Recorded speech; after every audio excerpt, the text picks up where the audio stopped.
Hello everyone, and welcome to this video on IELTS Listening. Today we'll speak about some very useful pointers to help you to do well in the listening part of the exam. Let's start with a little bit of structure or format on the exam. So there are 40 questions in listening, and the way that is broken down is you have 30 minutes for the actual test. And then towards the end, you have 10 minutes. And the purpose of those last 10 minutes is to transfer your answers to the answering page. And you'll hear the recording once only. So you'll need to be ready and alert for the listening part. Let's take a look at some of the scoring or marking for IELTS. Well, if you're already at around band 5, you're probably gaining about 18 or so questions. You're answering those correctly. So we want to bring that up. If you want to reach a band 6 plus, you need to answer more than half the questions correctly. So you need to be hitting at least 23, 25 to hit band 6, and hopefully more. And as you practice listening, as you continue to prepare, you'll notice that your ear will improve and your comprehension will become better. And so the test, it's not only testing your ability to comprehend a general idea, but also detail. So that's why practice is essential for listening, because you need to be able to catch detail rather than just general gist. There are 4 sections in the listening test. So section 1, generally it's a conversational dialogue, 2 speakers. So you'll hear 2 different voices. Generally it's a man and a woman. So you'll hear a male voice and a female voice. And then in section 2, it's only 1 speaker speaking about a general topic. And that general topic could be about a museum, or it could be about a country. It's very, very general in nature. Section 3 is a little bit trickier because you have 4 speakers, generally 2 men and 2 women, and it's a more academic discussion. So the topic could be more technical in nature.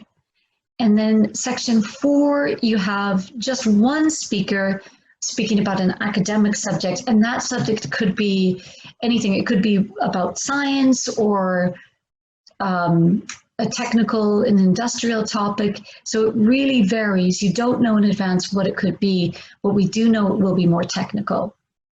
So generally people find the last section to be the most difficult, but I think that if you're prepared, you should be able to do well in all sections of the test. So here on this page, you see a long list of all the different types of questions that may come up, from multiple choice, map, diagram, forms, table completion, note completion, flow chart, sentence summary, and short answer completion.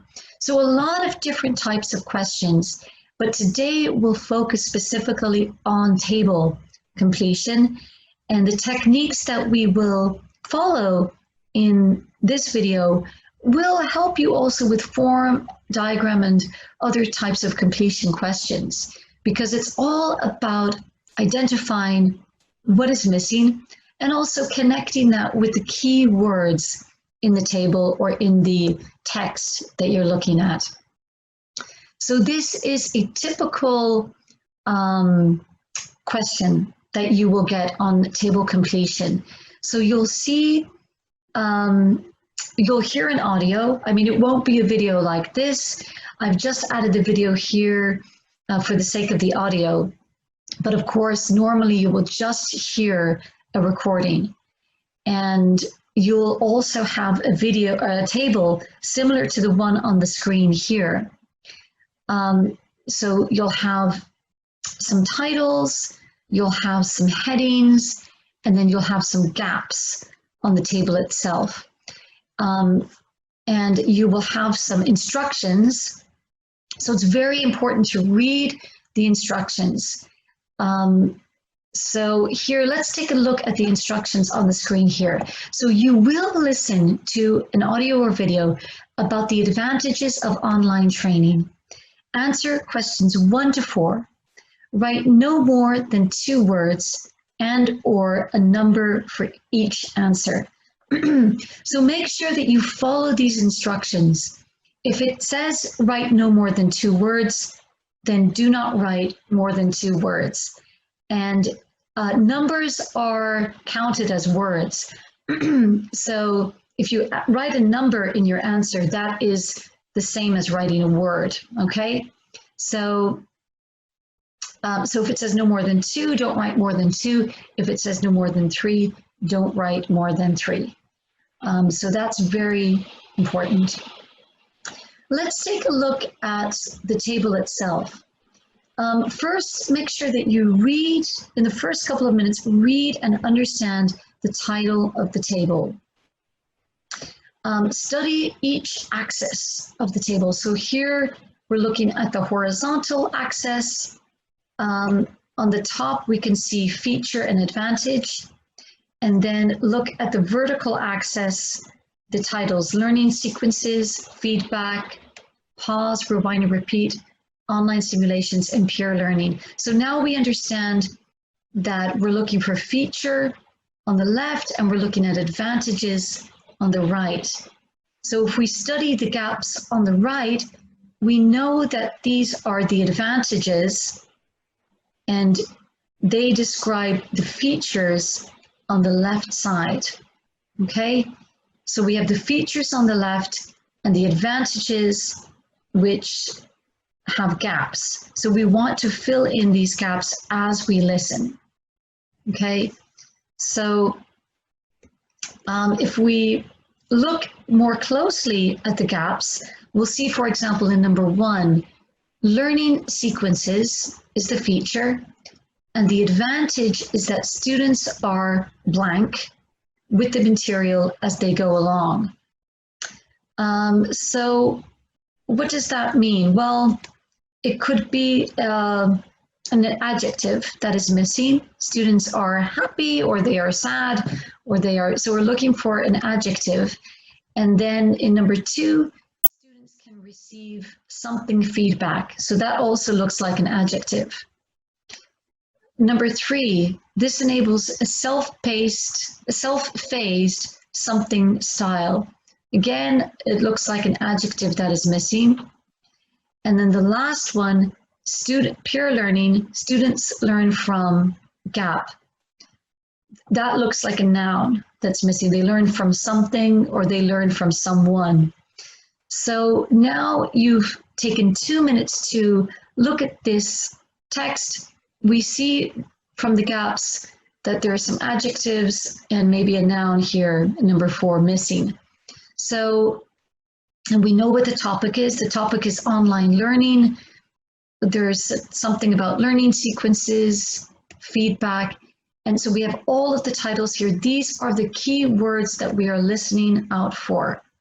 Okay, so we've studied the columns on each axis.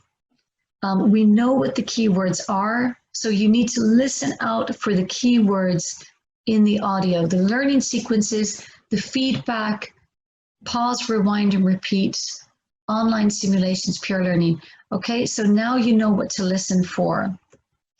All right, we have the feature on the left, the advantages on the right. Okay, so now you're ready to listen. We're going to give this a go. I'm going to play the audio. I want you to listen very, very carefully. And as you listen, we're going to listen out for each answer, each gap, okay? Remember, in the actual exam, you'll hear the recording once only with no pauses. So that's what I'm going to do today. I'm going to play the recording with no pauses. Okay, here we go. Online education applies computer technology to learning. And there are several things that we can do by applying technology that we could not do in classrooms before, thereby improving the whole learning experience. In a traditional classroom, students may sit through a one-hour lecture. they collect the norms on the right-hand side. So it's more of the 5, 7 minute video. And then they do an interactive exercise. And they do a video again, and an exercise. So this way, after learning with students are engaging with the material as they go along, we can use computer technology, the grading, and that along with instant feedback. And it's been known in the literature, including science, that instant feedback can be a good thing. Mastering the learning is a good thing for you. Keep trying something till you get it right. Teaching your students virtually infinite tries. They can keep trying and trying and trying till they get something right. And then they can move on to the next topic. But online learning, we're very used to rewind.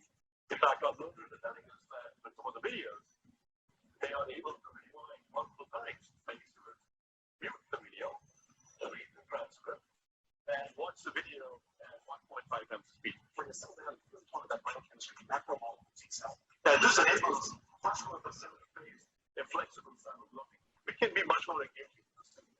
We bring in game-like experiences in online learning. So as an example of the IELTS platform, we have many online simulation-based laboratories. So here, students can learn things with real-life facility.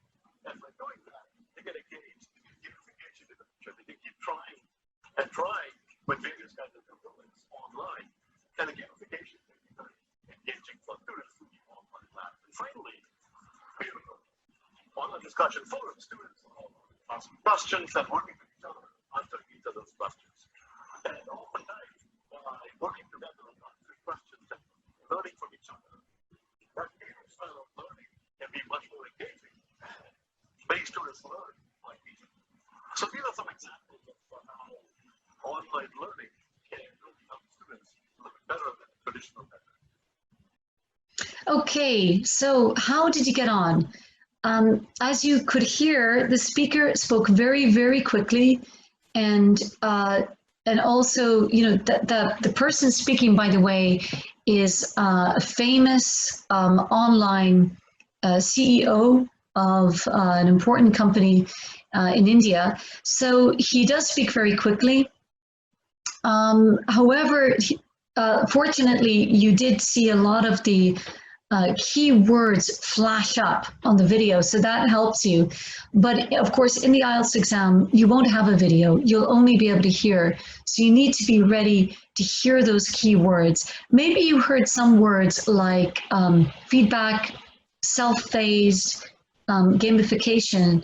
Those words can all engage you or catch your attention so that you can understand the vocabulary that's missing. So if we take a look at the answer here,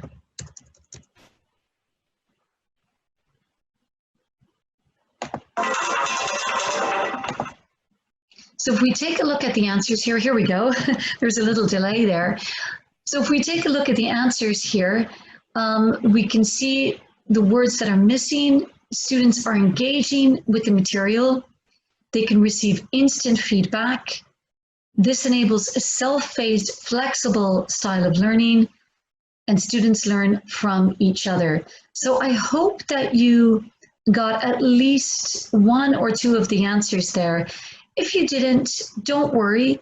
This is all about practice, and that's why you're doing English training, is to prepare your ear and to boost your ear.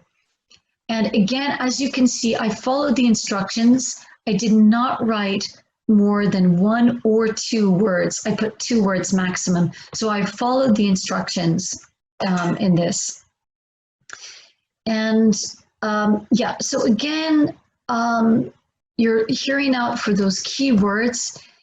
You need to identify what you're listening for. Read the category headings and the keywords in those headings and titles. Study the blanks and understand what is missing, what type of word you're looking for. Is it an adjective? Is it a noun? Is it a verb? And finally, don't forget that dates and numbers often appear in table completion questions. So it's important also maybe to practice numbers, dates, times, figures. Those are words that may come up in listening. So thank you everybody for watching. I hope this will help you in table completion. And again, keep practicing. You can listen to short audios on YouTube. Practice your ear, listen to different accent, because in IELTS you may hear an Australian, Indian, British, American or Irish accent. Any of those Anglo accents may turn up in the exam, so be prepared for that. Thanks a lot and hope to see you in our next video. Take care. Bye. Bye, everyone.